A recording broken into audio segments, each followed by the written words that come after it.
gente vai explicar um pouquinho a diferença de APA e ESEC, né? A APA, Área de Proteção Ambiental, e a Estação Ecológica do Guarani.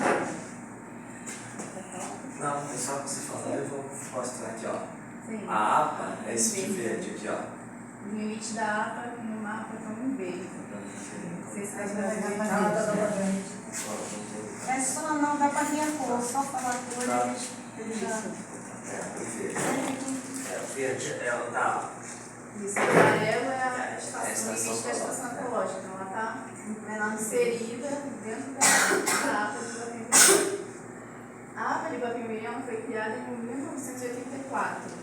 Possui aproximadamente 14 mil hectares. Deixa eu só perguntar uma coisa para vocês. Vocês têm noção do que é zona de amortecimento? Não. A zona de amortecimento é uma área delimitada além do limite da unidade de conservação, seja ela APA, Parque Estadual, seja lá o que for. Além, por quê? A zona de amortecimento também fica submetida a regras. Porque se você começa a trazer aqui para o limite da unidade de conservação atividades que podem invadir, deteriorar, aos poucos, o que a gente chama de efeito de borda, aos poucos vai diminuindo o ecossistema, entendeu? Então você tem um limite que é definido da unidade de conservação e define-se a área de amortecimento, onde vai ter coisas que não podem estar submetidas a regras daqui de dentro, que é para afastar o risco da zona de amortecimento, entendeu? Você quer? Para afastar atividades que possam afetar, causar efeito de borda e diminuir a área da unidade de conservação. Então, a zona de amortecimento ela está submetida também a regras, não tão veladas quanto de dentro da unidade de conservação, mas algumas coisas não podem ser feitas. Por exemplo, espécies a serem cultivadas. Se você coloca uma que ao entrar aqui vai destruir ou vai afetar as espécies que estão dentro da unidade de conservação, você não pode permitir que isso aconteça na área de amortecimento. Então fica para lá, porque você joga o efeito de borda para mais longe da unidade de conservação. Tá? Então você vê a área de amortecimento é a que está em vermelho, ela é bem maior. Em verde você tem a APA, e aí você vê que a área de amortecimento segue o rio. A zona de amortecimento pega as APPs, né? É dentro do rio, aí vem da serra, lá, Teresópolis, Petrópolis. Porque tudo vai influenciar aqui. Tudo que acontecer lá vai desabar aqui. Teoricamente era. E aí a gente aumenta, e quando fez essa zona de amortecimento, a gente pegou algumas áreas que não deu para fazer quando foi feita a APA, no ato de criação, e expandiu. Então era tipo um colchão protetor para mais aumentar. Então pega aqui central, o nosso vai até aqui a APA. Então a gente vai um pouco além Você daí. afasta o risco de efeito de borda na unidade de conservação. Sabe o que é efeito de borda também? E como que foi delimitado essa zona de amortecimento? Como foi? Como foi definido até ali? A ESEC, ela foi criada especificamente sob posse de água para passar aquele zona de amortecimento, que há princípio de... Não tem. Então, a ESEC ela foi criada para isso. Estrategicamente, a APA é a clara do ovo e a ESEC é a gema. Qual foi a sua pergunta? Como foi Então, isso é pela distância. A ESEC tem um perímetro de distância da zona de amortecimento. A ESEC. E essa zona de amortecimento é da ESEC. Isso, essa zona de estação. Ela é criada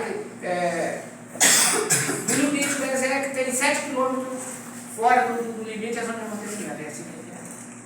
Você joga para longe qualquer atividade que, se ocorresse na borda da ESEC, iria afetar. E com isso você joga para longe também, tá? A ideia foi mais ou menos isso, englobar áreas que a gente acreditava que era importante ser preservadas e não tinham sido englobadas pela APA. Então a gente jogou mais para frente, além do limite da ESEC, para pegar áreas que são importantes também para a conservação. afetar muito a vida. E um outro fator também interessante. O que acontece? A APA, ela tem 14.300 hectares. Uma parte de espelho d'água e quase 6.000 hectares de mobilidade. O que acontece? Com a criação da ESEC, a ESEC virou, ela vai falar, você já falou da APA, não é? Não. Não, vai chegar lá. Então, a ESEC, ela é mais restrita do que a APA. A APA é de uso sustentável. ESEC não. ESEC é para fins científico, educação ambiental. Então, tudo que se cria, cresce dentro da ESEC, depois ela transborda para toda a APA, por Baía de Guanabara, para chegar ao ponto do oceano que você pode. Então, essa é a função da ESEC. Ela é restrita, então, é igual o bicho é igual a gente. A gente vai na casa de um parente, de um colega, de um vizinho, é maltratado por volta. O animal é a mesma coisa. Ele chegou numa área que ele leva tiro, leva flechada, leva faca usada, leva rede na cara e ele não volta. E tem uma área de proteção restrita, aí aqueles animais se sentem à vontade de procria, aumenta a população e transborda para toda a beleza da barra. Essa é a função da ESEC. Isso, eu ia comentar naquele slide anterior sobre as diferenças, né? Da APA. Pode falar. Não, pode falar. Esse que fala da justiça aí. Então, como eu estava falando, a APA ela é isso, né? Ela é de uso sustentável. Então, é uma categoria de unidade de conservação mais permissiva. Ela pode mais coisas do que a estação ecológica. A estação ecológica é mais restritiva, é de proteção integral a categoria dela. Então, já não pode, praticamente assim, não pode quase nada de atividade dentro da ESEC, né? Só para fechar essa parte aqui, né, a APA de Guapimirim, ela abrange o município de Magé, Guapimirim, Itaboraí e São Gonçalo, e o objetivo é conciliar as necessidades humanas e conservação da vida silvestre. E a primeira unidade, né, de conservação voltada para a proteção de manguezais, isso é muito importante. Já a estação ecológica, ela foi criada depois, em 2006, ela é mais restritiva, né, e ela é uma área menor também. Vocês viram, né, que essa o limite amarelo é bem menorzinho, são aproximadamente 2.000 hectares. E o objetivo dela, né, é a preservação integral. Então, só que eu falei, né, são pouquíssimas atividades permitidas, né, mais estudos, pesquisa. Por que aquele lugarzinho ali? Por que resolver aquele lugarzinho ali? O que a gente tem ali? Né? A gente tem o fundo da Bahia, a gente tem uma área que pescado, esses recursos pesqueiros todos se concentram ali. É uma área que vai estar a influência de rio e de água que entra, é uma água mais calma. Se você ver ali atrás o cerco, dá para ver, se não, aqui é o cerco. A gente vai no cerco? Não. Tá na área automática. Aí não dá, o barco não passa. O cerco é um local onde os peixes, vocês podem falar, que é mais a tua praia que a minha. Então, o interessante desse curral de pesca, né, ele dá o outro, né, até do lado, lá ao fundo, para mostrar que ele está na Baía de Guanabara, do Deus. O curral de pesca, quando os europeus chegaram na Baía de Guanabara, os índios já pescavam. No caso, despescavam, né? Mas fala que pesca para poder se entender. Já pescavam com o curral de pesca os índios. Isso é uma tecnologia social indígena. Porque aqui dentro da Baía de Guanabara tinha tribo indígena de quase 70 mil índios. 50, 7, variado. Como que vai se sustentar com proteína pesqueira com frete? Pega peixinho, para sustentar. Então, nesses milhares de anos, vamos dizer assim, eles entenderam que tinha que criar algum artefato de pesca que pegasse uma quantidade melhor para sustentar a tribo. Então eles criaram essa tecnologia social, indígena, do curral. Mas o mais interessante, que isso há 2.000 anos atrás, 3.000 anos atrás, o litoral do Brasil é imenso e os índios do litoral do Brasil todo pescavam assim também. Olha que interessante. Aí, anos, né, de olhando e querendo entender o que está acontecendo para poder criar esse artefato de pesca. Então hoje nós temos, e era os índios que devia fazer tem uma pinóquio, um coqueiro, que naquela época acho que não tinha fartura de bambu, né? O bambu não é nosso, né? A maior parte dos bambu Veio de fora. veio de fora. Então nessa época não tinha bambu no Brasil. Então eles pescavam o cipó. Você já falou de desmatamento? O cerco, o peixe entra, Entendeu? O peixe é assim. fica aí dentro. Ele ficava estrategicamente, que a maré corre de vazante, não fazia um vazante para cá e de enchente para lá. Esse aqui é uma cerquinha que chama de espinha, que vai lembrar a espinha do peixe. O peixe entra nesses compartimentos, que chama gancho, casa do meio e viveiro. É tipo um labirinto. Nosso peixe não vai marcha reta. Não sei se tem algum peixe no mundo que consegue marcha reta. Então, todas as vezes que ele anda circundando essa cerca, ele só acha a entrada. Aí, de determinado dia da semana, dependendo da safra, o pescador vem aqui, trepa aqui, passa uma rede, os dois se encontram, fecha a rede e despesca o curral.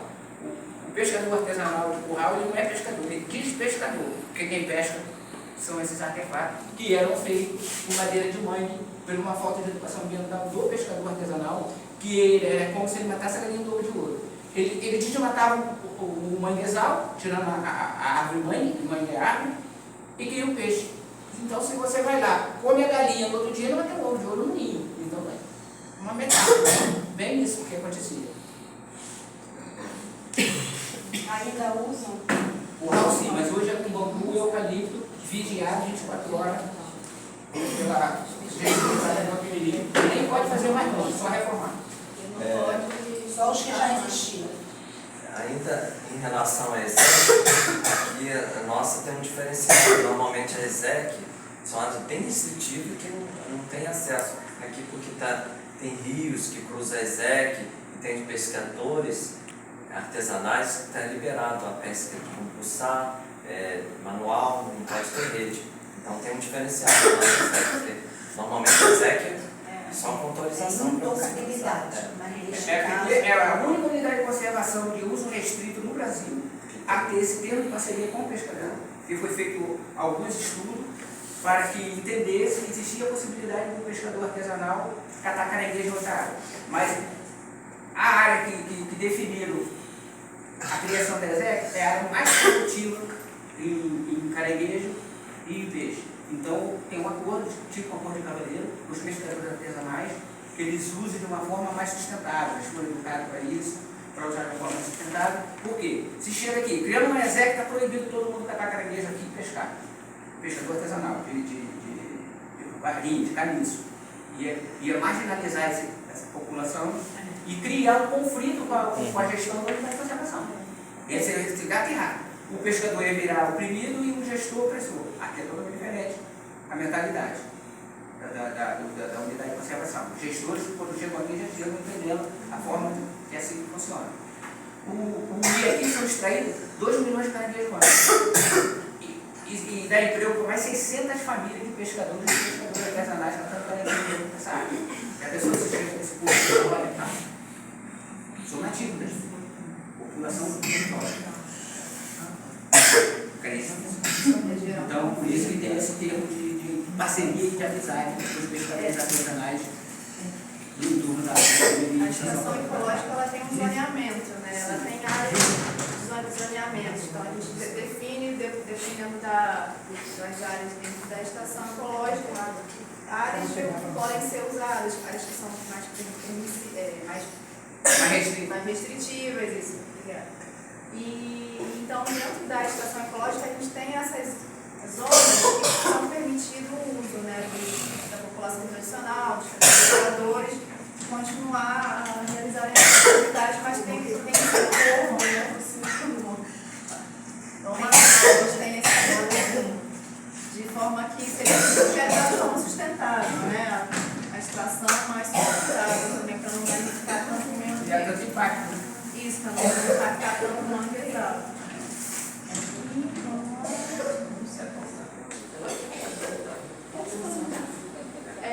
Agora a gente vai falar um pouco sobre a pressão, as ameaças que a gente sofre aqui no território.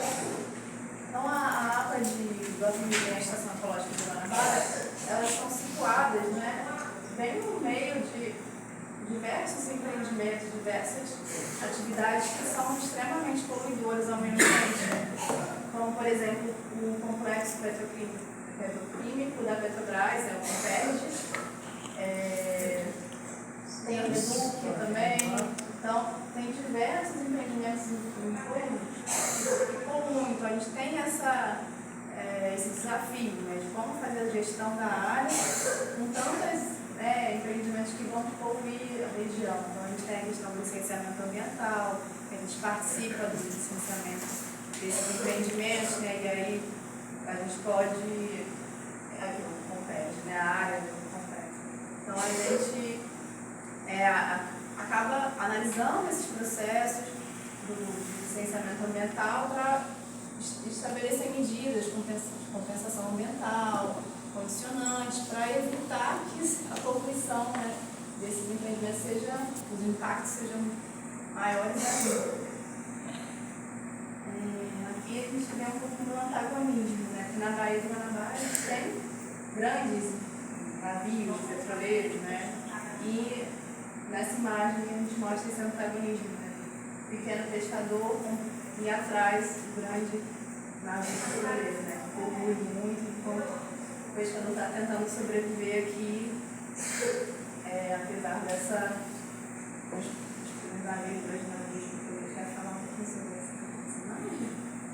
Então, esse desafio que né? Sim, então, para vocês entenderem, esses empreendimentos, principalmente esses da bacia, que começa em Santa Catarina, em Campos, né, a plataforma de petróleo, né, a bacia, a Brasília de Campos, a Santa Catarina, as empresas, elas criaram um polo petroquímico dentro da Baía do Guanabara, de refinaria, de transporte, vocês terem ideia, o que sobrou para o pescador artesanal de área que não é exclusão de pesca, 12% do Baía do Guanabara.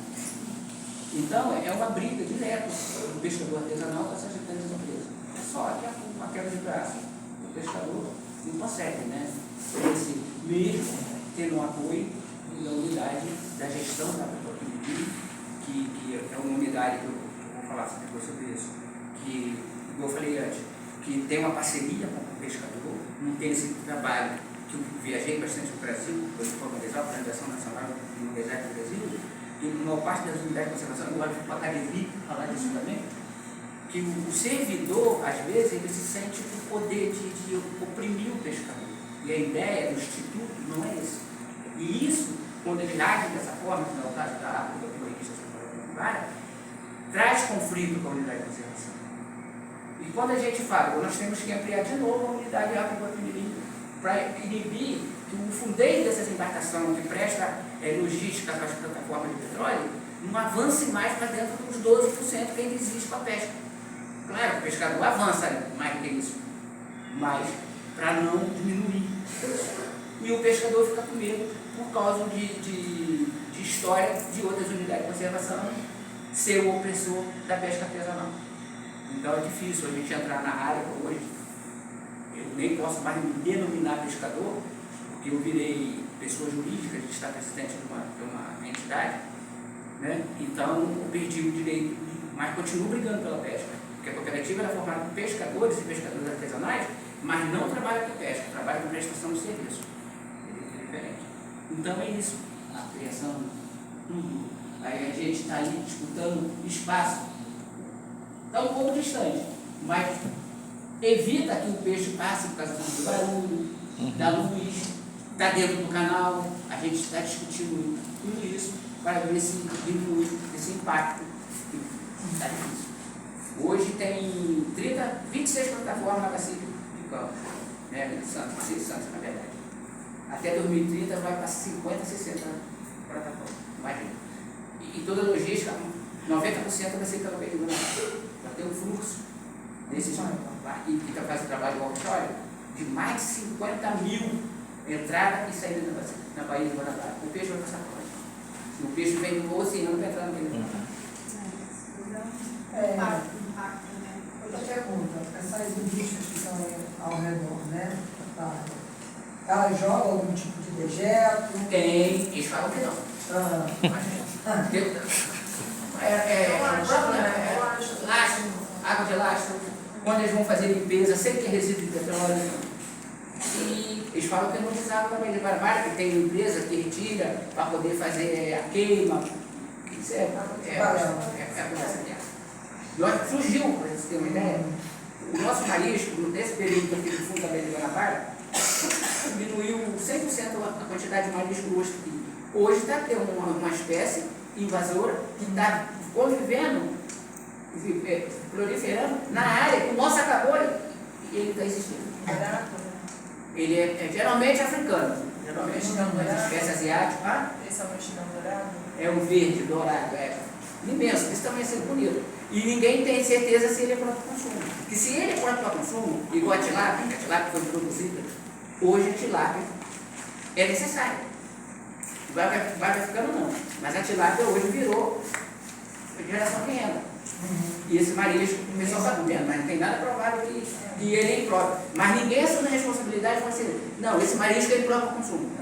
Ninguém quer assumir a responsabilidade. Não entendeu o grupo. Ninguém vai olhar para o peixe da Baía de Guanabara através das empresas petrolíferas que usa a Baía de Guanabara, está poluído com metais pesados, chumbo, mercúrio. Ninguém assume essa responsabilidade. E as empresas não também. Vem por aí. Agora, em relação especificamente ao Compés, só respondendo ela a questão dos empreendimentos em torno, o Compés, por exemplo, a gente, no processo de autorização para licenciamento ambiental, a gente fez essa restrição, os resíduos não serem jogados na Baía de Guanabara. Então, a gente tenta ao máximo, quando a gente tem essa participação de licenciamento, evitar que os resíduos sejam jogados aqui na região, nos rios, que vem do Bonde da Água aqui na Manguezais. Então, a gente tenta ao máximo. A capacidade do CUPR hoje deve estar abaixo de 50%. Quando ela tiver pleno vapor, provavelmente vai piorar a situação. Ele está começando, ele está retornando agora, né? O Convert começou em 2008, 2009, aí deu uma parada, né? Depois das polêmicas aí envolvendo os vídeos de dinheiro.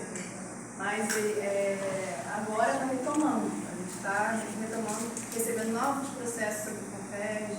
Então ainda está inicial, mas quando tiver realmente tudo, vai ser muito difícil. Atualmente só está com gás. Isso, Na casa do gás natural. Mas estamos com previsão de termoelétrica. Então a gente fica realmente muito preocupado.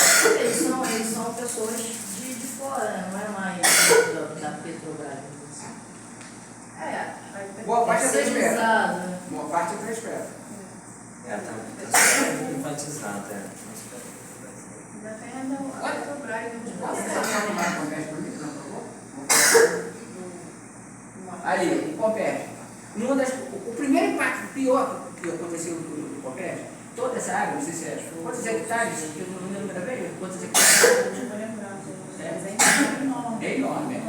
Essa área toda, que aqui na foto parece pequeno, isso é enorme, mas tem 9, 10 hectares, assim. Toda essa área era montanhas, lagos, brejo, o Compés veio, aterrou todos os lagos, todos os brejos. E o que aconteceu? Impermeabilizou. Essa obra aí é bem antiga, isso é bem antigo isso aí. Está tudo impermeabilizado e tudo construído. Quando chovia a montante, essa água que vinha da serra, com uma certa qualidade, acumulava nas enchentes, que alagava essa área, os lagos, os brejos, alagava. Quando chegava no inverno, essa água de montante para jusante, ela vinha devagarinho e alimentando o manguezal com essa água doce, que para ter manguezal precisa da água doce, da água salgada, para entrar no processo físico e químico da criação dos grumos para criar o substrato. E alimentar tanto a porção de peixe marinho quanto de água doce. Hoje, quando dessa época de chuva, a água bate lá e vem muita água doce, de uma vez só. E quando chega no inverno, não tem mais aquela porção de água que descia no inverno.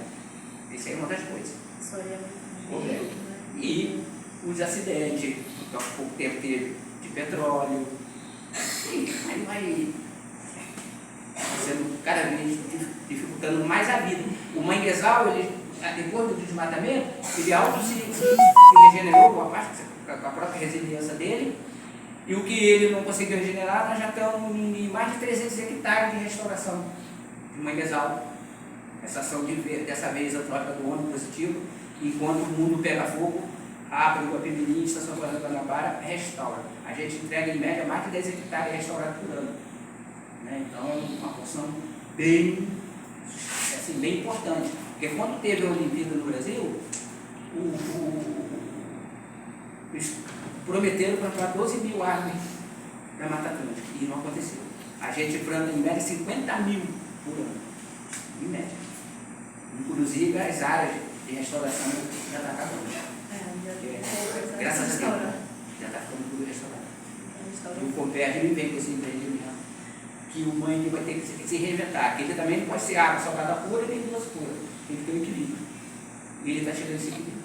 Nós já estamos perdendo no mundo uma porção de manguezal na medida que o aquecimento global vai aumentando o nível da água. O manguezal ele é alagado uma hora, outra hora não está alagado. Mas se ele ficar um período mais alagado, ele morre asfixiado. E igual o petróleo. O petróleo nada mais nada menos faz isso, né? Ele tem que estar com manguezal. Porque a lenticela que tem no tronco da árvore fica tampada de petróleo ou de maré. Mas tem momento para isso. E se ficar mais tempo, nós vamos perder o manguezal da borda do litoral. Vamos ter que ter manguezal profundo. Mas por parte, como que vamos derrubar? Maré, falando maré, a favela da Maré, de exemplo, que é do Rio, sabe o que eu estou falando. O manguezal chegou na Fundação Oswaldo Cruz, hoje é a distância que ele está.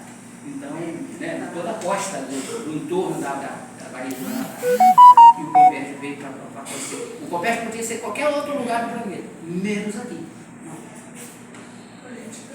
Política vai liberar um reconhecimento da importância desse ambiente, já existe. Porque eles fazem audiência pública. A audiência pública de todas essas empresas, eles fazem assim, eles preparam tudo e fazem. Aí chama a gente para participar. Isso aqui vai acontecer tal dia, isso aqui vai acontecer tal dia, a gente levanta o dedo para falar, o cara vem e discorda o que vai acontecer. A gente não tem direito de falar. O ICMBio foi obrigado. Desculpa o que eu vou falar. ICMBio Brasília, quase 50% do ICMBio Brasília era a favor da criação do comércio. Aí a APA e o Guapimirim brigando sozinha. A gente contra e Brasília vai Fica difícil. Infelizmente. Difícil, né? Mas vai, né? Essa era a minha questão que eu queria colocar aqui, para poder organizar a cabeça. Porque assim, quando a gente determina os espaços, né, em questão de importância ali, você fala da APA, área de proteção ambiental, você fala do exército, que é uma parte mais restrita, existe uma avaliação daquela área para que se determine um distanciamento até onde pode ir, então você tem aquela área de zona de impacto, né? E aí começa a crescer no entorno e gerar ali a questão desses conflitos, né, de interesse, sejam social, eu não entendo, na minha ignorância, como que o ICMBio, o papel do ICMBio numa circunstância como essa, quando a gente precisa entender os conflitos entre os sociais, porque você tem uma relação com a sociedade no entorno, os interesses comerciais, porque você trata de grandes empresas, e você tem o ICMBio, que é extremamente importante. A gente tem uma legislação ambiental muito avançada, diante do que a gente vê por aí, mas a gente não consegue brigar com um todo, né? Não consegue brigar em prol, por exemplo, do pequeno pescador, né? Porque é briga de cachorro grande. Então, eu queria entender o papel do ICMBio nesse jogo, sabe? Porque eu acho que é extremamente importante essa instituição e a forma como é feita hoje em dia, acho que está perdendo muita força, mas não sei como que vocês conseguem trabalhar no meio desse sabe? Desafio. Porque assim, imagina, você tem uma empresa imensa, como a Transfreto, como, né, as subsidiárias aí, que começam a fazer o seu trabalho no local, mas antes disso precisa fazer o quê? Uma avaliação de impacto ambiental, um estudo de impacto ambiental, e aí, mesmo que tenha esse impacto, vai ter alguma organização que vai liberar por conta da economia. Vamos justificar a atividade, né, social, a atividade econômica ali por conta da economia. Quando na verdade vai ser o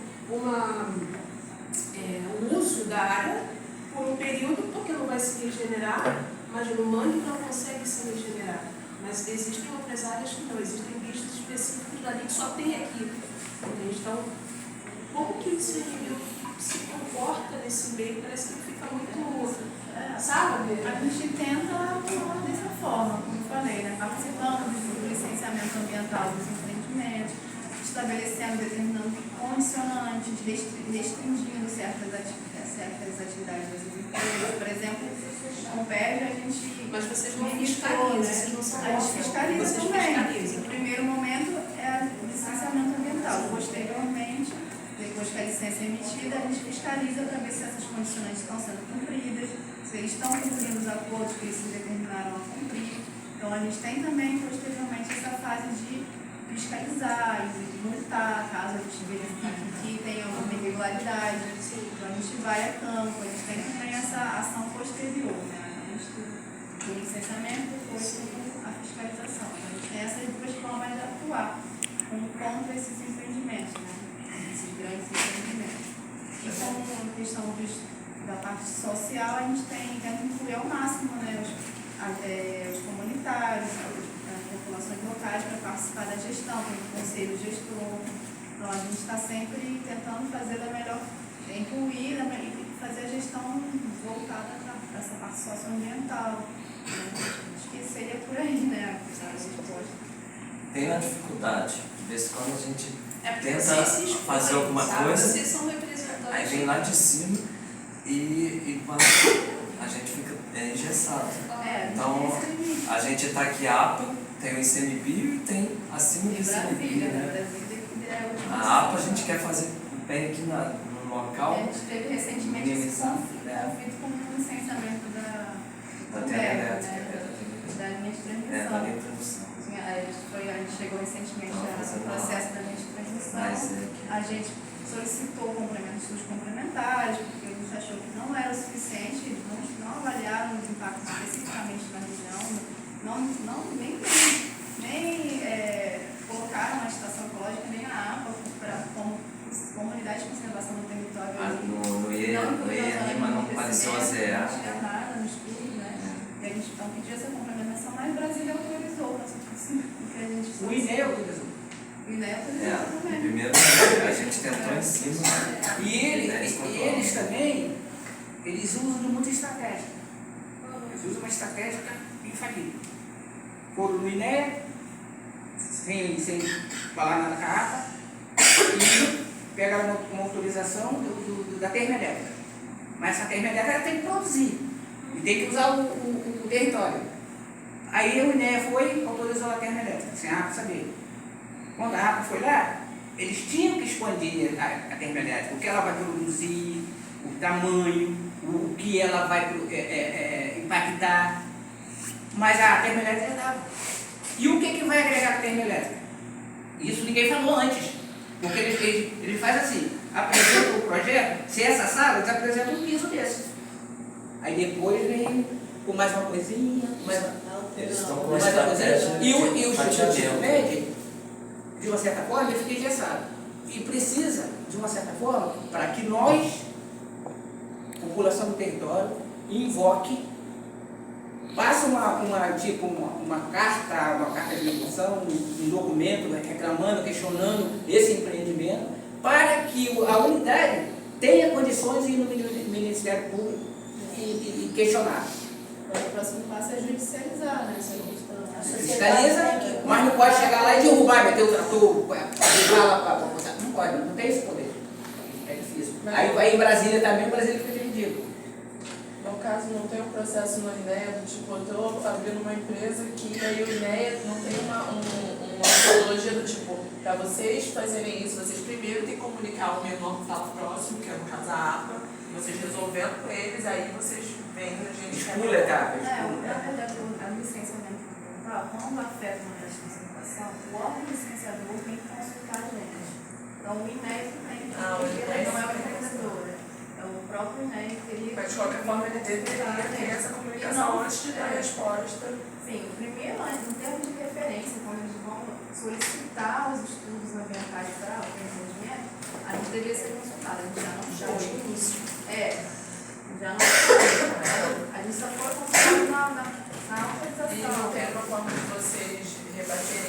reclamarem isso, tem alguém, né, reclamando, tipo, então, O processo é esse, a sociedade cutucar a APA e a APA cutucar o INEA. A sociedade da vara contra com a unidade cutucar a música. É bem isso. Nós já paramos com o Brasil. Não, fechou com a... Mas aí é que vem o empoderamento da sociedade. Quando há uma responsabilidade das pesquisas, no que a gente trabalha, por exemplo, muito desses projetos tem trabalho socioambiental, né? É muito bonito na hora de você ler lá nos projetos, ele é socioambiental.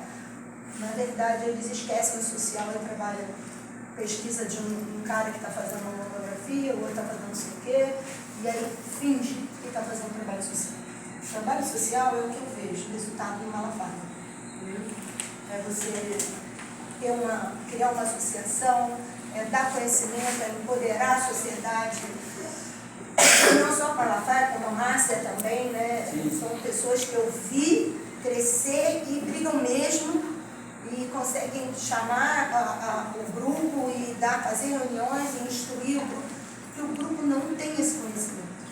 Eles são pescadores, são pessoas ribeirinhas, pessoas que vivem daquele meio de sustento. Essa cultura, né, que não tem. É uma cultura que não prega essa parte do lucro. Mas aí, quando se é feito um trabalho social correto, o foco é a comunidade. Não é? Eu estou fazendo um trabalho socioambiental. Aí eu vou lá pescar, vou lá ver o caranguejo, vou ver não sei o quê. Ah, porque o caranguejo é produto do caranguejeiro. É só isso que tem de social. Porque conversar com o caranguejeiro, conversar com ele, passar para ele onde essa pesquisa vai dar, o que vai dar a ele de munição, de argumento, de luta, para ele brigar, para ele reivindicar os direitos dele, eu nunca vi. E a comunidade ela tem uma grande força até para impedir algumas atividades desses empreendimentos. Teve um caso, né, que eles queriam, né, passar com O Rio, a Chiquipa.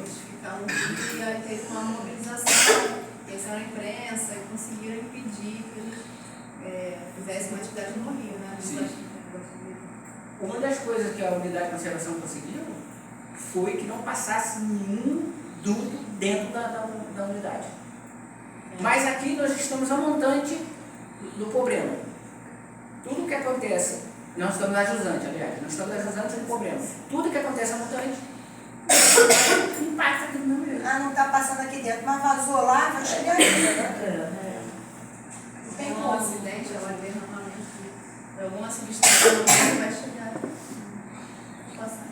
Aí a expressão de ameaça, né? A questão além desses grandes empreendimentos, também tem a ocupação desordenada, então, em APP, em área de APP, então também coisas que a gente fiscaliza e tem que ficar sempre monitorando, sempre vendo como é que está essa questão.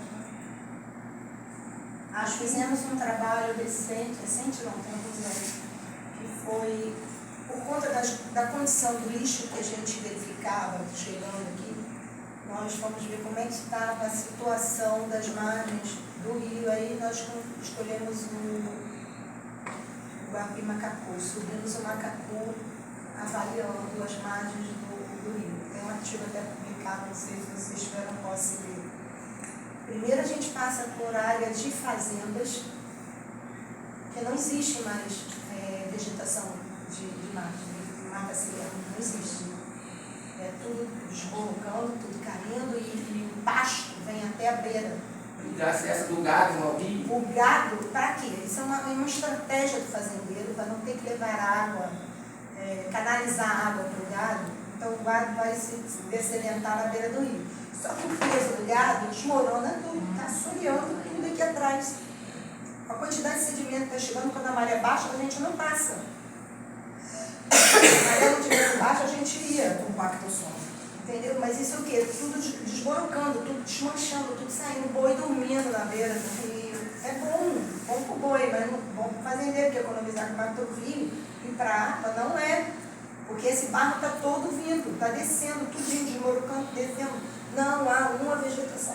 A gente só encontrou área conservada dentro, lá em cima do parque. Foi a única área que tinha ainda vegetação. Fora construções com canos de esgoto assim, natura dentro do rio. O artigo está publicado. Não tem estação de tratamento, não tem. Quer dizer, tem, tinha uma lá construída não funcionando. Alguém descerrou a plaquinha e disse que tem, mas não tem. Essa é a Isso realidade. tudo afeta a qualidade de água, Tudo né? aqui. Que mostra aqui nessa imagem. A qualidade de água da hidrográfica daqui da região da Baía de Guanabara, você vê, a maioria é vermelha. Né? Você não tem, a gente não acha nenhum azulzinho, que é excelente, né? Vai estar excelente. O máximo que a gente vai ter verde, subindo a serra, né? Mas aqui na região da Baía de Guanabara a qualidade de água é péssima, né? Muito ruim. Então aqui na nossa região, acho que aqui no fundo, é média, né? Um pouquinho mais ruim. E aí é o que o Malafaia tinha falado, né? Que a questão da Arca de Noé, né? A gente já viu uma visão aqui como a Arca de Noé ainda o que sobrou da Baía de Guanabara que ainda sustenta a vida de muitas espécies, né? Espécies até ameaçadas de extinção. Então a gente tem esse grande papel, né? E aqui está falando que o manguezal impede o abraço mortal e a APA também. Vendo aqueles mapas ali atrás, ó, a região metropolitana do Rio, se não tivesse a APA, ela ia fechar toda ali a Bahia. E a gente segura ali por Esse aquele abraço ponto ali, mortal ó. é isso, né? Que Então a gente os sustenta isso empreendimentos ali. todas das cidades iam fechar em torno da É o sonho Guanabara, deles. captar toda a área preservada, não ia ter nenhuma área preservada. Com a APA impede, né? A APA, a Estação Ecológica, o Desenvolvimento de Crescimento, ela impede esse abraço mortal na Baía de Guanabara. Uma pergunta. Essa semana saiu aí, bombou aí, né, na televisão, na internet, tubarão, uma espécie de tubarão ali em São Gonçalo. Isso pode ser um indício de que aquela região está melhorando em termos oi? Qualidade? Da qualidade da água, porque é comum, óbvio, tubarão na Baía de Guanabara, mas na parte de fora, não na parte de dentro, no embaiamento, né? E vocês têm, assim, controle ou pesquisas nessa área com relação à qualidade da água nessas regiões que abarcam ali, né, essa área aí da área de preservação? Então, a Baía de Guanabara, uma das salvações da Baía de Guanabara, que a cada 11 dias vem uma maré a 400 metros de umidade, velada, e bate nas cagarras e entra na Baía de Guanabara, a 12 dias, nas marés de Guaxi e Rio Nova. Abraça Paquetá e volta tirando boa parte da água suja. Pra você ter uma ideia, quando foi na Olimpíada, que teve a canoagem, teve a vela na Baía de Guanabara, não sei se tinha algum esperto, foi coincidência. Foi exatamente nesse dia que entra essa maré linda e maravilhosa na Baía de Guanabara. Você vê que agora lá no Rio de Janeiro, lá na França, É um disse. e a Baía de Guanabara é muito mais criticada e no dia das práticas, no esporte de vela, de tudo, entra essa maré. E com essa maré, entra várias espécies acompanhando essa água limpa e que vem acompanhando a gente, o pescador, chama de comedilho, chama alimentação que entra junto com essa maré limpa. Então, Os nutrientes que o manguezal produz, né? e também o que o manguezal produz, né, de vida. Então, o animal, ele consegue ter uma gota de sangue a 1000 metros de distância. Para ver que aquela água está com qualidade de vida, né? Ele acompanha. Isso é possível acontecer várias vezes. Só que eu já peguei cação, não tem tubarão aqui no Brasil, cação. Na rede, pequeno, então na lá, né? E esse era bem grande. Outra vez teve um de galha preta, tigre. Então existe possibilidade de acontecer. Só que a gente não andava com o celular na mão, igual anda hoje. Né? Então hoje, tudo que a gente vê, infelizmente, o cidadão leva o tiro antes de cair já postaram. Nem caiu no chão, não tem celular. Então é assim, mas é legal, é bom. Isso é um sinal positivo. Que ele seguiu um grupo de peixes e entrou facilitado. A gente tem um canal central na Baía do Guanabara, sabem disso, né? Bem profundo. E a corrente é bem forte quando a maré está entrando. E também é bem forte quando está vazando, quando está indo embora. Ela é muito importante. Naturalmente, o papel desse canal central, naturalmente, a natureza, com o seu capricho, né, era fazer esta limpeza da Baía de Guanabara. Fazia, batia no fundo e limpava. Primeiro caos, primeira catástrofe, na época da ditadura, que eles resolveram criar lá, juntar todas as ilhas ali do governador, as pequenas ilhas, e criaram um fundão, né? Que foi segregar as cabeças pensantes todas lá naquela região, né? Para isolar. Quem conhece o fundão dos velhos tempos, era um lugar inóspito. Você descia no Brasil, tinha que andar um pedação, risco de morte, estupro, tudo que você pudesse imaginar. Não é a beleza que é hoje em dia dentro do fundão, que você tem um ônibus universitário, babá, não é nada disso. Era no meio do mato, um prédio aqui, outro prédio lá nos quintos dos infernos. Era para ninguém ir estudar no fundão, não era para você ir. Tá? E isto foi um caos. Quem conhece ali o alojamento da biologia, quando a maré baixa, você atravessa em cima de lixo, lixeira do outro, porque essa corrente vai, pega tudo que é de sujo e soca aqui. Não faz mais a limpeza de levar para o mar. Então, vai, soca aqui. Vai, soca aqui. É um absurdo o que tem no fundo do fundão ali, naquela área onde fica o alojamento feminino. Dá vontade de chorar. Você atravessa em cima do lixo do lado de lá. Tá? O lado de cá ainda manteve. Onde essa malha acontece, porque a Baía do Guanabara tem uma bacia hidrográfica composta por 17 municípios. Às vezes o cara mora lá no final do Iguaçu, joga o lixo na rua, não sabe o que aquele lixo vai tirar. O esgoto, geralmente as pessoas abrem a torneira e não estão preocupadas porque aquela água vem, como foi tratada para chegar ali. Quando dá descarga no vaso, ele não está nem aí para onde vai parar. Então, quando criaram o fundão era um arquipélago. Acho que era 9 ilhas. Existia uma corrente marinha nessas ilhas que fazia essa manutenção dessa água. Quando fecharam tudo, essa água parou de atender esse outro fundo também do Guanabara. É a pior qualidade de água. E ainda, vocês hoje vão navegar no rio, que ele é serpenteado ainda. E tem a dinâmica da água dele. O rio se mexe. Se você botar uma câmera fotografando, filmando ele o ano inteiro, você nota que ele foi para um lado e foi para o outro. Quando retifica ele, igual foi retificado esse rio, boa parte da bacia hidrográfica da Baixada, aquela Baixada Fluminense de lá, Zona Leste, Zona Oeste, retificou o rio. Matando o rio.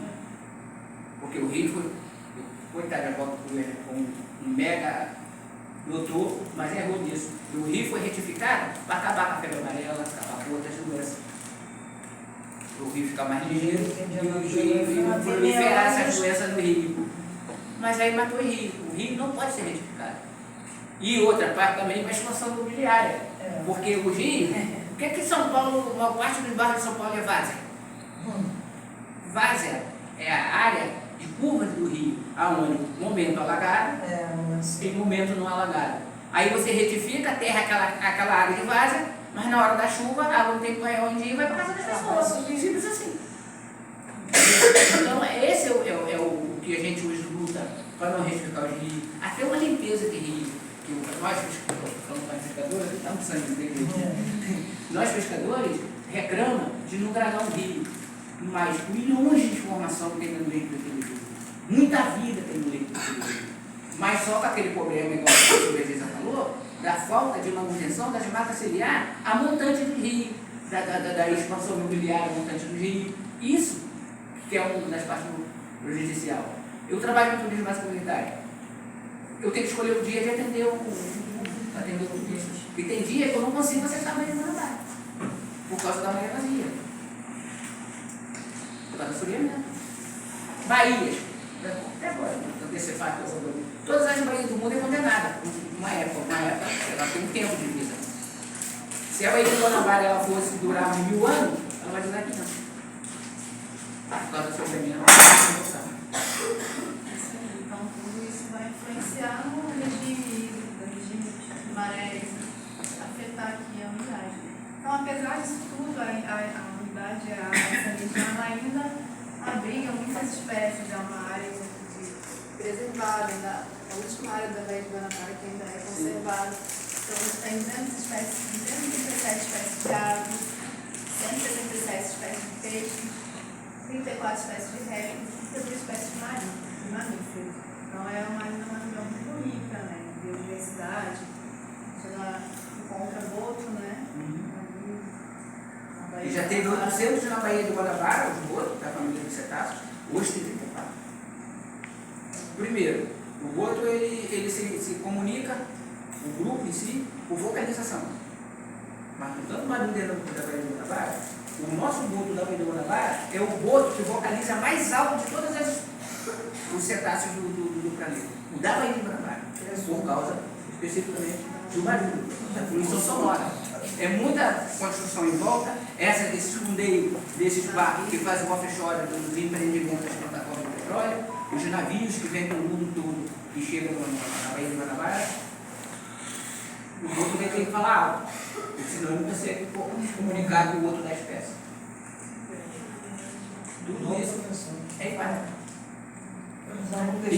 E quem vive no entorno da Baía de Guanabara, no geral, não conhece, eu vou falar uma coisa boa também, né? Não conhece esse manguezal maravilhoso que nós temos aqui, Zadeliza Sêneca, que sustenta mais de 600 famílias de catadores e catadoras de caranguejo, mais de milhares de pescadores artesanais que ainda sobrevivem desse poderoso ecossistema.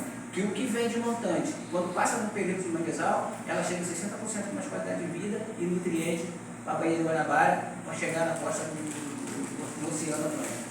E quando a maré enche, que é lá do manguezal, que ele é alagado 2 vezes por dia na maré de lua cheia e lua nova, quando ela sai do manguezal, o manguezal filtrou toda a impureza e ela volta com mais qualidade de vida para o planeta também. Por isso que a Baía de Guanabara resiste, persiste e existe. Por causa dessa maré caudalosia e dessa função do manguezal e a compreensão também da educação ambiental do pescador, que ele aprendeu que esse território é dele, então ele tem que proteger, porque senão ele vai parar de levar o sustento para a família dele, porque o pescador precisa dessa qualidade de vida aqui no Recôncavo da Baía de Guanabara. Porque nessa imagem só mostra a restauração, né, do manguezal, que foi feito aqui. Então, em 96, a gente mostra como era o manguezal e em 2007 como foi restaurado, né, por regeneração natural e também por ações de restauração realizadas aqui pela unidade. Teve um aumento da temperatura de cerca de 10%, 800 hectares entre 96 até 2007. 800 hectares aproximadamente foram restaurados. Existe hoje 25% da expansão de manguezais da Baía de Guanabara. O manguezal da Baía de Guanabara começava em Botafogo, não é ideia. Circundava toda a Bahia e terminava em Niterói. Hoje nós temos aqui a maior porção do manguezal contínuo do estado do Rio de Janeiro, chega a quase 6 mil hectares, né? Aqui na África, o Apimeri, está sendo aprovado. Praça 15 era mãe, acho que no museu, vou fazer uma palestra no Museu da Manhã, eu falei aqui foi mãe. Praça 15 tinha lagoa, tinha, né? Que para quem às vezes pode saber muito da história do Isarco, o Isarco não foi criado para passar bonde, foi criado para fazer água na serra, no centro do Rio. Então, é várias coisas que aconteceram depois dos anos que hoje, uma dos cartões postais do Brasil, importante, e principalmente falar do boto, que é símbolo da bandeira do Rio de Janeiro, e daqui a uns anos a gente só vai ver na bandeira. Porque ninguém está fazendo nada para que essa espécie continue, que ele é indicador de qualidade. Por isso que eles vivem mais dentro do perímetro da África do Guatemirim, que é uma área mais protegida, mais silenciosa, com os rios com mais qualidade de vida. Eu vou falar sobre isso também na viagem. Eu passei e vocês vieram para fazer uma saída técnica, né? Eu vou ajudar vocês, se vocês ficarem felizes. É uma saída técnica de passeios. Porque o que vocês vão ver, vocês vão sair daqui e vão sair daqui. Aí aqui mostra um pouquinho como é a ação de reflorestamento, como são parte de grama, né? Depois tem as mudas que são plantadas lá nas áreas. Então, Ali no caso é planta. É a mesma coisa, é a mesma coisa. E mulha é criada no viveiro. E planta é a debaixo da planta mãe. Tem essa questão. Antes era feito muda, ainda mudou, porque não dava certo, né? Então a gente aprendeu até com a experiência do pessoal que trabalha aqui e vive aí na região, né? E a restauração manguezal deveria ser feita através das plantas dele, né? Eu entendi isso. Qual a diferença? Eu entendi. Não tem diferença, é técnica, é só técnica. O que acontece? Quando você faz, no caso Oi, Jana, bom dia. Janaína, cooperativa de Campinas. Quando nós começamos participando desses projetos de restauração de manguezal, nós começamos, através de uma orientação de um agrônomo, produzir, aí, no viveiro ainda, a gente tentar limitar o substrato do manguezal. Botar no saquinho, né? Quando bota no saquinho. Isso, no cubete, no saquinho. Aí então você está criando uma muda. E quando a gente, mesmo justificando essas mudas, levava para a área que a gente já tinha lançado, tirar a planta oportunista, que essa planta não é uma invasora. Ela não invadiu o manguezal e matou o manguezal. Ela entrou porque a casa estava com a porta aberta. Cortaram a parte agora, o substrato ficou desnudo, a Maria levou semente de alguma espécie, essa semente viu liberada, tomou conta da área. Em função disso, que tem hoje essa matemática de restauração, porque a própria resiliência do manguezal não foi autossuficiente, porque essas plantas oportunistas criou uma barreira física e não deixavam que a maré levasse para a área de mangue. Não conseguia ter essa própria resiliência sem restaurar. Nós, no nosso conhecimento empírico, notório, começamos a entender que quando nós pegávamos essas plantas lá, debaixo da planta mãe, e levava para a área com sol, ela crescia mais rápido. E o ganho era de 90%. Antes a gente tinha um ganho de 40%, 55%. Desses 50 mil que você disse que planta por ano, né? Tem uma estatística de quanto sobrevive, mais ou menos? Então, uma faixa? É de 80% a 90% sobrevive. Então é Mas todo projeto tem uma outra fator importante, é a manutenção. E se você for plantar 10 hectares, você planta 6 meses. Aí vai ter que ter uma manutenção de, periodicamente, todos os dias da semana, principalmente no começo, ir lá e ver qual muda que morreu, repor, morreu outra, repor. E assim a gente vai. Tem momentos em alguns locais, que é incrível, que você coloca uma plântula aqui, ela nasce, cresce 1 metro por ano, legal, maravilhosa. Uma do lado, morre 2, 3 vezes. A gente não conseguiu entender bem, nem a ciência ainda não.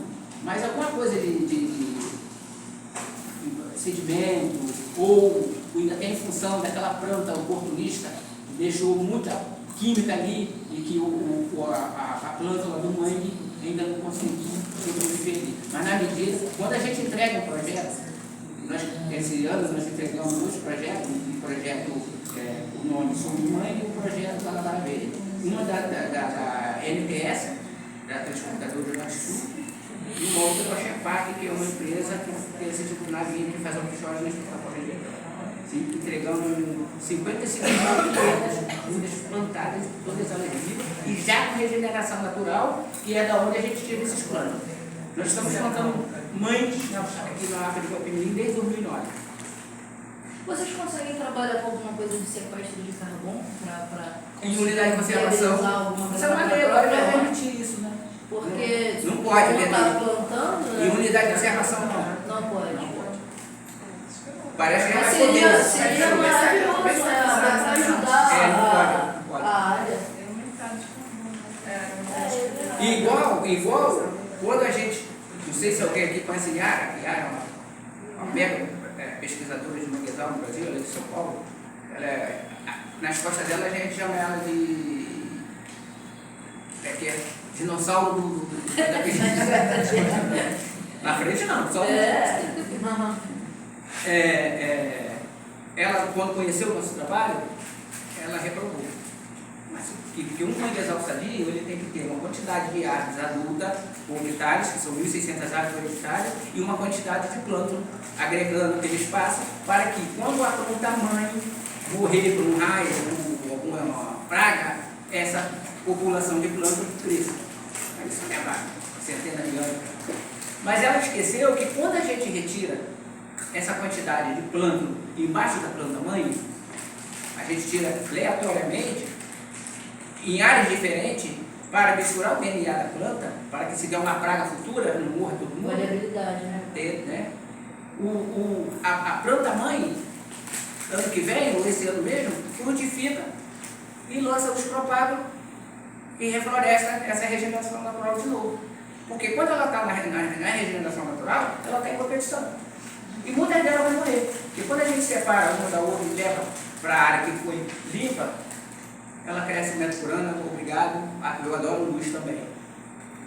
Ela entendeu dessa forma. Então, é uma tecnologia social que usa a natureza a favor da natureza e diminui o custo. Porque, olha, se a gente tem uma equipe para coletar o propágulo, vocês sabem o que é o propágulo? Sabe, né? Vai coletar o propágulo, reproduzir o substrato, cuidar do viveiro, botar para fora para frutificar, transportar essas mudas para a área que foi limpa da planta oportunista. Hoje não. Tem uma equipe limpando a área, a outra equipe que faz o plantio, ele já sai do ponto de partida para ir para o projeto, já passa em determinada área que eles conhecem, pega o plâncton e leva o plâncton no mesmo dia. Olha que facilidade. Falando assim, né? O manguezal é um sistema, ele é dinâmico. Uma hora não tem água para navegar, daqui a pouco a água está no joelho, daqui a pouco está cheio de mosquito, daqui a pouco no outro dia não tem mosquito nenhum, daqui a pouco está atolando até o joelho. Só quem vive lá dentro, aquele calor de 50 graus no mínimo, essas coisinhas.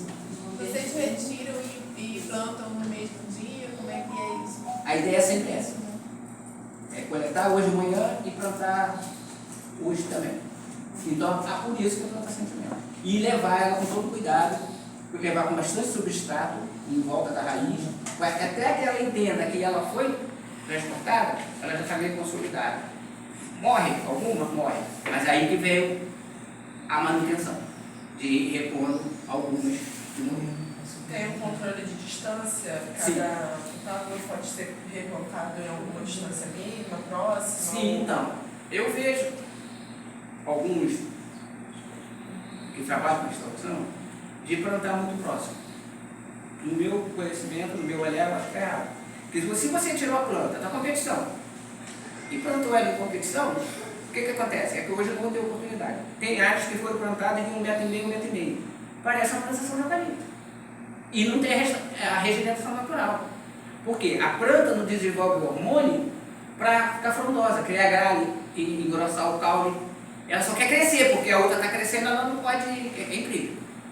Quem trabalha com manguezal só tem que se apaixonar mesmo. Ela entra em competição. Aí vira um monte de árvore fina, comprida, só tem galho lá na copa.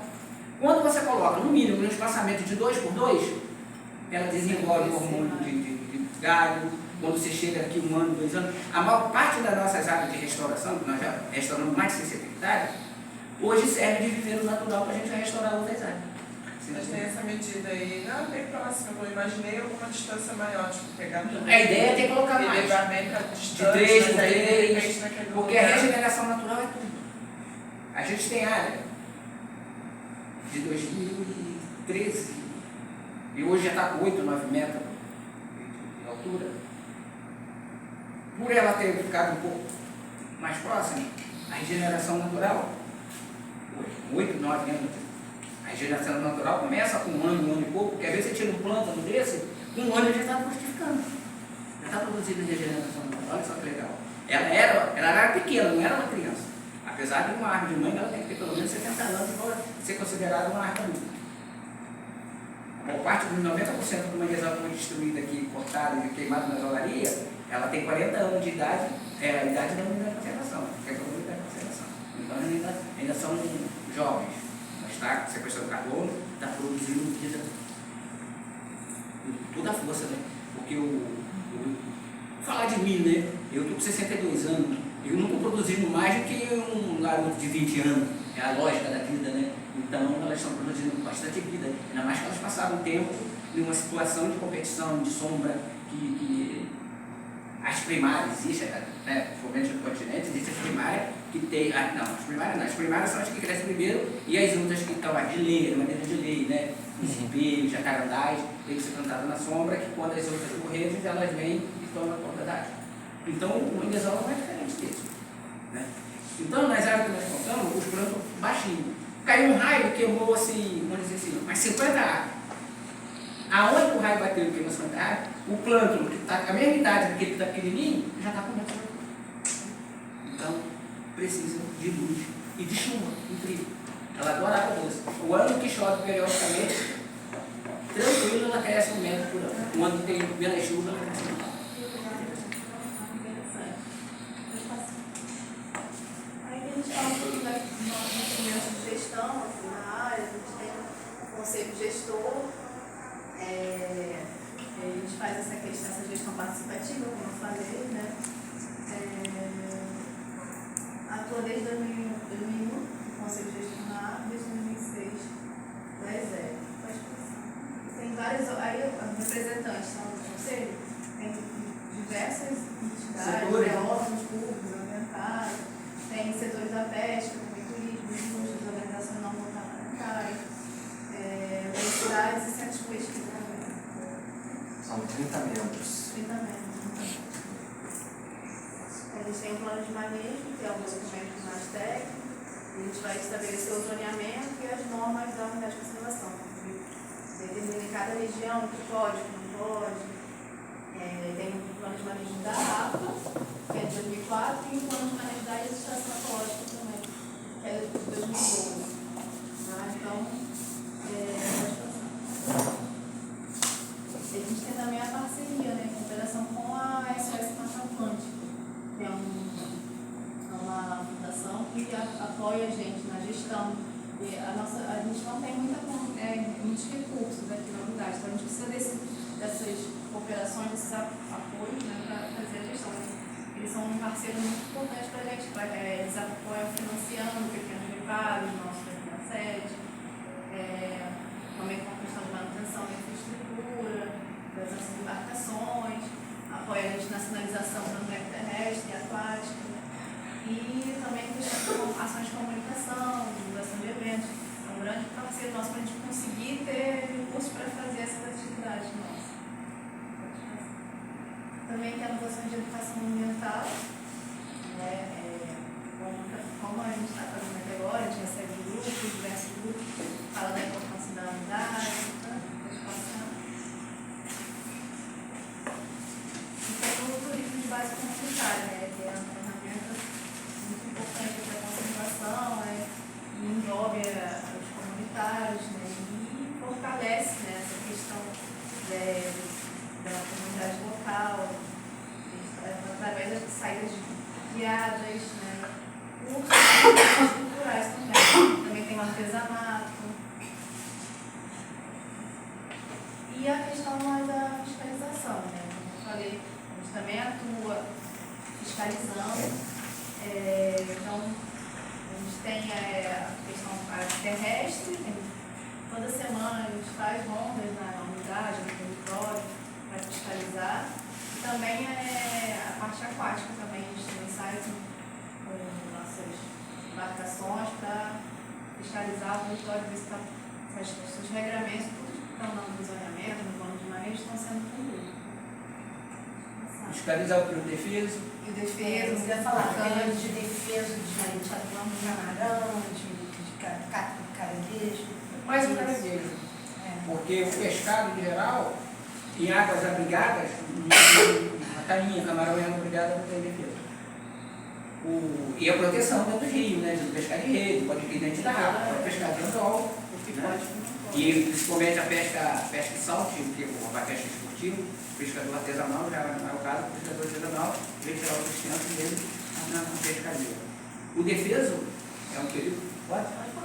O defeso é um período de outubro a novembro, de 1º de outubro a 30 de novembro, que o caranguejo sapo, que é a principal espécie a ser extraída aqui dentro da unidade de conservação, ela está no período. O defesa para a gente não está muito correto o período. O defesa, todas as leis de defesa é criada no CEPSUL. E de lá do Rio Grande do Sul, o Rio de Janeiro, muda tudo. Muda a salinidade, muda a temperatura, muda o clima, muda tudo. Então, claro que o bicho também tem um comportamento diferente. Né? Então, o defeso ele é criado no 1º de outubro a 1º de novembro, para que não catem um caranguejo no saco. Essa época, o caranguejo saco e o ganhão. E o governo paga um salário mínimo por mês para o pescador não cometer essa prática. E a Guardião do Mar, ela criou um projeto que se chama Projeto Limpa-Oca, do Projeto Sá, da Guardião do Mar, que é o Projeto Sá, o Sá é caranguejo. Que é a mesma coisa de você falar rosa pink, que é rosa, a mesma coisa. O Sá é caranguejo na língua indígena e caranguejo na nossa língua. Então, caranguejo Sá é caranguejo, caranguejo. O que acontece? Com esse projeto Limpa-Oca, o catador vai limpar o manguezal, catar lixo nesse período do defeso, mesmo ele recebendo esse salário por mês para não catar o caranguejo, ele recebe um bolso auxílio para limpar a área que é onde é a área de serviço dele. Que lá tem tubo de televisão, seringa, banheiro químico, pneu, sofá, geladeira, pneu de carro, para-choque. É uma casa Bahia, digamos assim. Reforçando que essa verba Você tem até um banheiro químico, nós já tiramos de novo. é usada Um banheiro químico. Então já tiramos mais de 100 toneladas de lixo. E, às vezes, as pessoas que não entendem um pouco, falam que limpar muito é enxugar gelo. Não, não é enxugar gelo. Nós temos prova viva que lá no Guaxindiba, uma área mais poluída, é o rio mais poluído nosso aqui no Rio de Guanabara, da água do Guapimirim, não, vai de Guanabara, né, tem o rio poluída. Limpamos uma área consistente que só em fazer limpeza a floresta, sem plantar uma muda, sem despertar um propágulo, a floresta voltou. se libera solo para que o propágulo não consiga se fixar. Em vez dele, quando ele cair da plataforma, conseguir ficar, cair na maré, ele não cai em cima de uma sacola plástica, não cai em cima de um isopor, não cai em cima de um sofá. Reforçando, essa verba que é dada a eles de auxílio não é o do governo, que é Não, o é o salário, é do projeto que está vinculado à Petrobras. Entendeu? Então, já é previsto no projeto que vai ter nesse período. Essa ação melhor. É a ação já prevista dentro do projeto, que é submetida, a Petrobras aprova ou não, tem toda aquela burocracia de renova, não renova. O Limpa-Oca é previsto que vai ocorrer no período de defesa e tenha o dinheiro já separado para X catadores. Eles se revezam porque nem sempre Dá para atender todo mundo. não atende todo mundo, então a associação cuida de revezar os pescadores para que todos tenham acesso, né? E o principal, o importante sempre é a mão de obra local. Tá bom? É o dono, o povo do território é que faz esse trabalho. E o mais interessante disso tudo é a participação da população e que eles participam de educação ambiental. E depois eu vou falar da Cooperativa Ambiental Fluminense o que é a educação ambiental, o que ela representa. A educação no geral, né? Mas ambiental é fundamental. E eu vou deixar vocês colocarem, eu falei, eu também já achei que uma desária, lama, mosquito, marimbondo e feliz. Olha o que eu faço hoje. Mas depois que recolhe essa quantidade, essas toneladas aí de É destinado para descarte adequado. Tem empresas, Porque às vezes, aqui no que Rio eu acho que só tem uma ali em São Gonçalo que é uma área adequada, né? Acho que só ali, né? Essa parte eles têm uma equipe que pega e leva e destina. separa tudo direitinho. Antes a gente já faz a separação, que existe uma parceria com o pessoal que faz limpeza de praias. Então, antes não ia, esse montante não ia para quantificar. Mas depois a gente passou a repassar esse volume. Quanto era de plástico, de TV, Isopor, vidro, alumínio. que primeiro os pesquisadores junto com eles separavam, criavam, pesavam. Porque tem uma galera fazendo tipo biocombustível, coisa assim, dando. Vocês viram uma foto? Capitalizando o que se dá para capitalizar. A gente no início, bem lá no início, pensou em. Era muito brinquedo bom. Bicicleta o NECA era muito brinquedo. Pensou-se em doar esses brinquedos, recuperar eles, mas foi inviável, porque o acúmulo de metal pesado que Fica tinha contaminado. era muito. Então, cara, nem para isso não servia. Porque eram brinquedos bons, coisa inteira. O CIPID, o NECA. Troll. O pior disso tudo, que todo esse material recolhido, ele fica inviável. Para vocês terem uma ideia, a prefeitura não quer receber isso. O lixo dela, ela não quer receber. O lixo dela, de certa forma, né? Porque ela não fez a coleta seletiva. Deixou de fazer coleta lá em Né? cima. Não fez a coleta Porque direita. às vezes eu acho que tem muita gente fazendo muita coisa legal, mas está todo mundo fazendo em cada um em sua bolha. Por exemplo, tem uma galera que faz tijolo com plástico, tem uma A cinza do galera... plástico que é queimado, incinerado. Porque no fim das contas, eu acho assim, a educação ambiental é importantíssima, obviamente. Mas acho que todo mundo quer capitalizar alguma coisa. E se a gente conseguisse agregar a educação ambiental com o capitalismo, trazendo isso para a realidade do povo, da Transformar esse população, resíduo em dinheiro. Né? em dinheiro, porque no fim todo mundo quer isso. Mas eu acho que A água tem aceita bolhas. projetos e propostas. Deixa que às vezes a gente quer fazer uma monografia. Igual por exemplo, eu perguntei para ele, professor, a senhora que estava aqui, se era possível eles conseguirem capitalizar com o sequestro do carbono. Sim. Mas dentro da não pode, né, da área. Eu acho errado, se você já está trabalhando com isso, por que você não pode ganhar uma grana com isso também para ajudar o próprio projeto? As áreas reflorestadas não estão de sendo contra essa visão beneficiadas. capitalista. Nosso problema é justamente a ideia capitalista. Não. Um dos O maiores fatores. capitalismo não é um problema. É um dos maiores problemas, é justamente nivelar essa questão capitalismo de consumo com a realidade Mas não tem sustentável. como você da sair situação. do... Não, então, na questão não é ter como, mas se você valorizar o capitalismo Tem que dentro da produção em igual. massa que ele acontece, automaticamente a gente quer o ambiente, porque a gente tem esse senso. O dinheiro a gente quer para hoje. O dinheiro a gente quer para a Sim, gente mas viver. A gente não quer pensando que é meu impossível filho, meu coisa, e a regredir. biologia a gente É faz pro impossível futuro, a gente regredir. não faz pro nosso hoje. Um não bate com o outro. Acho que esse tempo Mas que é não essa bate, visão que tem que né, ser de dinheiro modificada. que eu quero hoje com a saúde ambiental que eu quero para daqui a 50, 60 anos. Nossa, 50, eu espero estar vivendo. Mas daqui a 200 anos. Uma coisa não bate. As pessoas que deveriam pensar nisso não pensam. Eles querem hoje e agora. Produz mais lixo. Sim. Quanto mais se consome, mais lixo. A gente que tem mente, a gente tem que levar essa ideia. Sim, mas olha só, existem ferramentas para isso. Quando você gera resíduo, você gera também manifestos. Esses manifestos, a partir do momento da geração, você tem todo o processo até chegar, processo de segregação, processo de coleta. Então, todo esse processo dentro de um manifesto, ele vai te direcionar para onde que vai aquele tratamento final, aonde que vai aquele resíduo. E aí precisa ter empresas que poderiam trabalhar com esse tipo de resíduo. Por exemplo, chega um resíduo da área da saúde, que é porque eu trabalho. E tem muito. Pois é, então o Tem resíduo da área da Você saúde, não imagina ele que gera a gente ele gera um seringa. momento que precisa, a empresa precisa demonstrar qual é a tratativa daquele resíduo que gera um manifesto. Então a gente consegue rastrear para onde a gente vai. Então, a partir do momento que é coletado o material, tendo empresas legalizadas que possam atuar com isso, e aí entra o que você está falando de capitalismo, não que vai diminuir. Então, mas o que acontece quando fala assim de capitalismo? Nesse caso que você está dizendo, hoje em dia a maioria das produtoras e indústrias, ela já tem essa necessidade de quando criar um produto, ela já criar pensando como fazer o descarte dele, como reutilizar e como tudo bem. Aí quando eu falo de capitalismo é porque de repente você está pensando no necessário. Eu vou falar da minha realidade.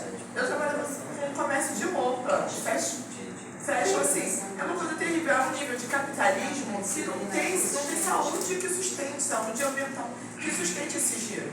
Então quando eu falo de diminuir, é uma noção educativa, cultural tão absurda que a gente tem que voltar. Tipo, você tem uma roupa e você vai usar e vai usar e vai usar até ela servir. Aí hoje, tipo, você compra uma roupa agora, semana que vem você vai sair de novo. Você postou no Instagram, você não quer repetir o mesmo look. E você gera.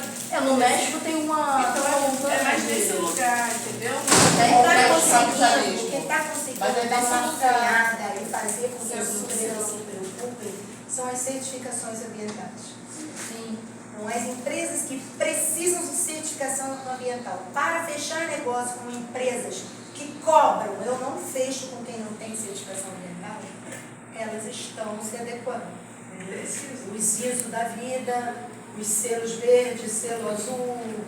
Isso é super Então, necessário. aí está tendo essa pressão. Não é por livre espontânea vontade. Tem quem está dando esse valor, A própria Petrobras, eu acho que ela Se ajeita, se organiza, ou não vai exportar, ou não vai vender. Não vai ter negócio, não vai conseguir. Por E o exemplo, valor que eu vendo parafuso para montar cadeiras, né? Eu sou uma montadora de móveis. Então, existe nessa cadeia de montagem uma preocupação com todos os fornecedores. Então, se onde eu compro parafuso, aquela empresa não se preocupa, da onde ela está vindo o ferro que ela precisa, onde está sendo a mineração, como é que a empresa está descartando, ela não vai ter um selo ambiental. Não é obrigado, você tem se quiser, mas não vai vender. Para mim, não. Porque se eu tiver na minha cadeia de produção uma coisa que eu comprei de uma empresa que não tem certificação ambiental, eu não tenho o meu certificado ambiental. Entendeu? Então é isso que está amarrando as coisas. Não é por imposição, não é por nada. É de fora para dentro. Eu vou ver se eu consigo pegar um vídeo da outra pós-gestão ambiental que eu estou fazendo, que fala exatamente sobre como está capitalizando, como que essa questão sustentável está sendo valorizada. Justamente que ela mexeu nessa questão capital, onde empresas que perderam. Aí tem exemplo de brinquedo, que machucou e tudo mais.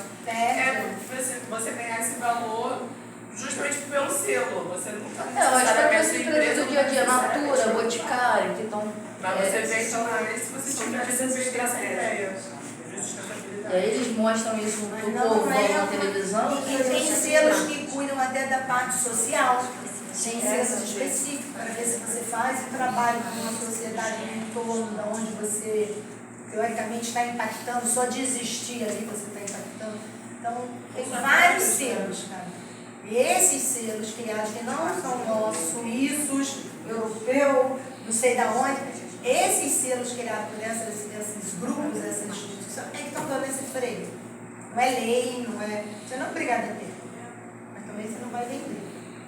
Não, pelo menos não vai vender com a valorização correta, não vai fechar parceria com ninguém. Com quem, por exemplo, a gente está perdendo, vamos sair de um assunto para outro. Não estão querendo comprar o nosso gado. Ninguém está dizendo que o nosso gado é doente. O nosso gado não é ecologicamente correto. Eu achava que isso tinha a ver também com as ODS de 2020, não tem não? As ODS acabaram, trazendo isso para vieram para dar um reforço a isso. Mas esses selos já existem há muito tempo. A gente não sabe, mas esses selos já existem há muito tempo. São mais coisa lá de fora, Europa, entendeu? Eu dava aula justamente sobre essa parte. Então, vou ver se eu acho alguma coisa e mando para vocês. Alguma aula que eu tenha guardado, eu mando para vocês dar uma olhadinha. Igual quem falou do carbono, sequestro de carbono, por exemplo, então, isso é um cuidado muito interessante. Porque uma empresa vem, contrata, por exemplo, o Cooperativa Empresarial Fluminense para fazer uma restauração, uma empresa chinesa ou japonesa. Plantou 10 hectares, 20, 100 hectares. Então ela pode poluir porque ela pagou para poder reflorestar aqui. Esse é um dos maiores cuidados em relação a esse assunto de sequestro de carbono. Porque vamos poluir, vamos continuar expandindo a poluição, produzindo e mais porque a gente pagando por isso. Não. Eu tenho, Sequestro não é pra teoricamente, isso. eu sou obrigado a diminuir a minha produção de carbono. Mas eu não quero parar de diminuir a minha produção. Mas lá no Brasil eles ainda podem. Então eu compro o que eles estão economizando. E isso também é uma pressão de desenvolvimento, porque aí o país onde eu estou comprando está deixando de crescer industrialmente. Entendeu? Entendi. O mercado de crédito de carbono é uma coisa que precisa ser bem analisada. Né? Então, quem não pode mais produzir, eu vou nos países menores que não, em desenvolvimento, e digo, não faça, vende para mim. Entendeu? Então eu mantenho o desenvolvido sem se desenvolver. E eu continuo produzindo. Eu continuo produzindo. E você não cresce industrialmente para vender para mim. É bem complicado. Aí, só para finalizar aqui a questão das nossas atividades, a gente também realiza o sistema de autorização de biodiversidade, que é o SISBio, né? Então, todas as pesquisas que são feitas aqui na unidade, a gente tem se manifestar, autorizar. Também realizamos o monitoramento, né, da Manguezal, diversas atividades, assim, pesquisa e monitoramento aqui na unidade. Mais questão da proteção, já avançou. A emergência, né, questão de emergência ambiental também, a gente precisa atuar logo, então, tem o derramamento de alguma substância, né, no rio, a gente já tem que fazer vistoria de emergência, acionar os órgãos responsáveis para conter, então a gente tem que ter essa ação rápida e imediata.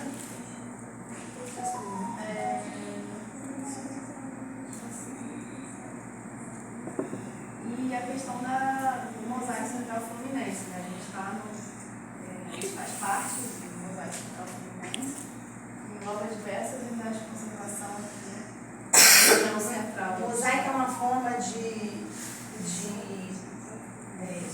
compartilhar e distribuir conhecimento e pegar parceria entre os gestores de todas as unidades de conservação que existem. Então, é apoio. O que está acontecendo numa pode acontecer na outra, então já temos experiência de como foi resolvido aquilo, entendeu? Então, o mosaico, quando fala mosaico da Mata Atlântica, mosaico da parte fluminense, então é pegar todas as unidades de conservação e os gestores dialogam e se apoiam. Porque o que acontece em uma, como é que foi resolvido?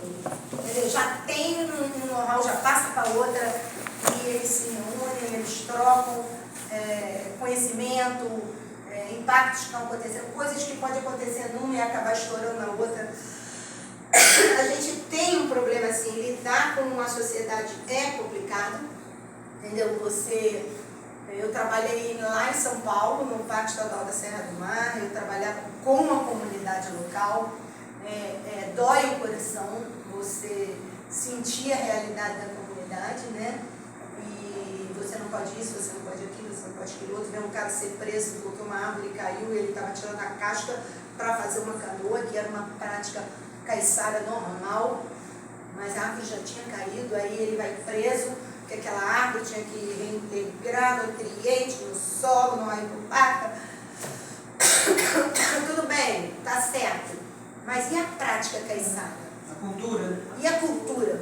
Onde ele vai pegar a canoa dele, que ele fazia assim? Entendeu? Então tem todo um trabalho lá, eles fizeram um levantamento de quantas dá para tirar, quantas que eles podem aproveitar, mas tudo isso depende do pesquisador. Então tem que ter pesquisa, entendeu?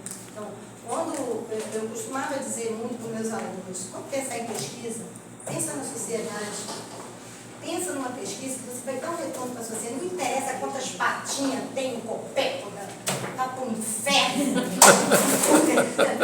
Todo respeito aos copépodas, eles vão dominar o mundo, né?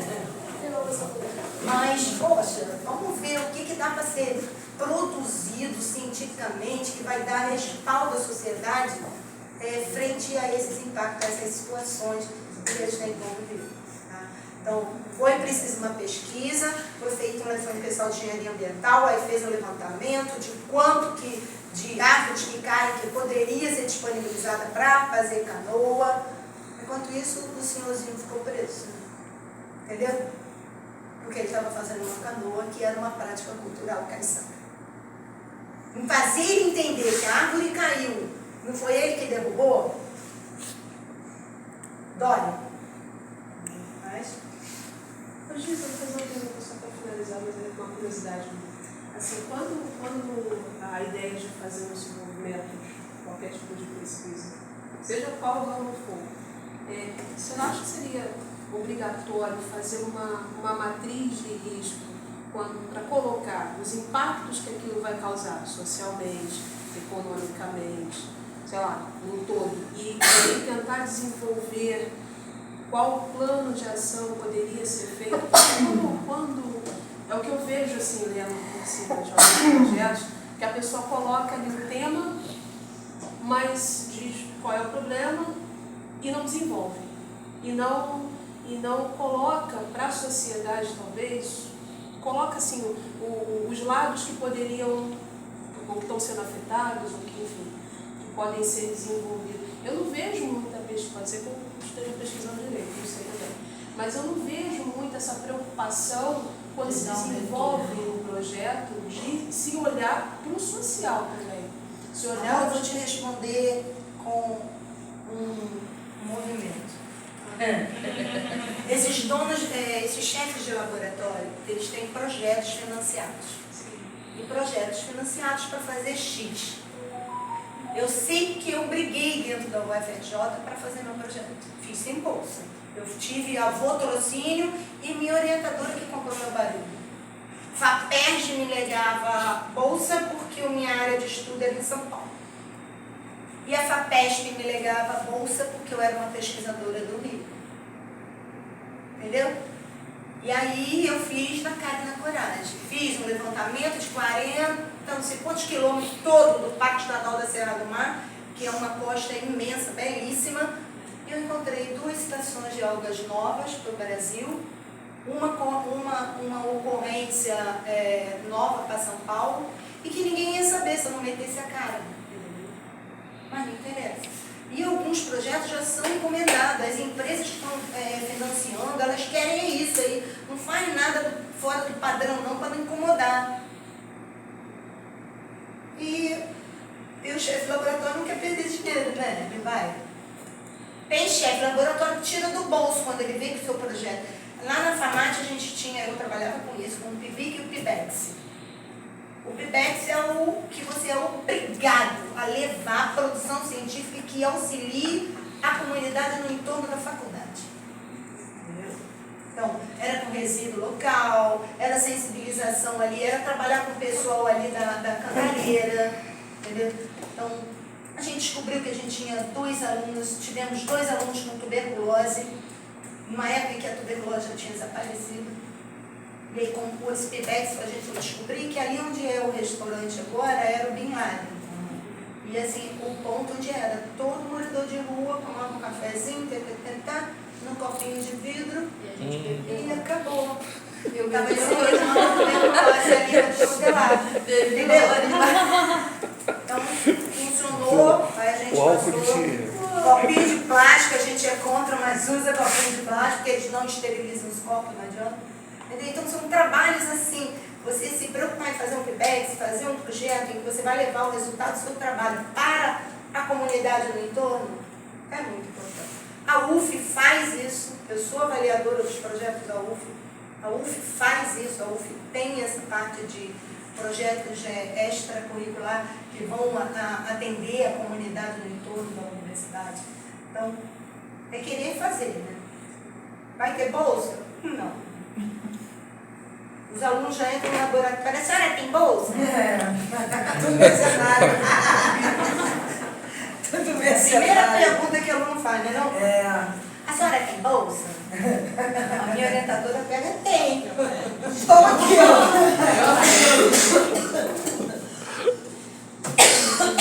Obrigada, espero que eles resolvam querer fazer alguma coisa. Espero que vocês gostem do passeio do barco, né? Não, isso aí é garantido. Isso aí é garantido. É lindo, é incrível, aproveitem bastante. Perguntem bastante para os pais. Agora vamos